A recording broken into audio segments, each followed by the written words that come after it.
Sa kabila ng paulit-ulit na panggigipit ng mga Tsino sa mga Pilipino sa West Philippine Sea, may itutuloy na planong isang grupo ng mga sibilyan ngayong Kapaskuhan. Ang Christmas convoy na magdadala ng pamaskong supply sa BRP Sierra Madre na nakasadsad sa Ayungin Shoal. Ang issue ng ating karapatan at sovereignty ay hindi lamang tungkulin ng pamahalaan, tungkulin yan ng mamamayan. Yung ating mga kapwa kababayan, hanggang even Coast Guard and all that, gusto naming tulungan kasi silang nakasalang, frontline sila eh. Bibisita rin daw ang convoy sa Pag-asa Island para magdala sa mga tropa roon. Ngayon pa lang, handa na raw ang mga sibilyang lalahok sa convoy.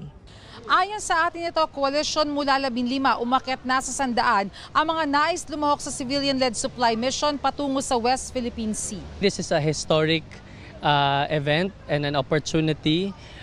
Number one, to be able to stand in solidarity with the fisher folk, to let them know na hindi sila nag-iisa.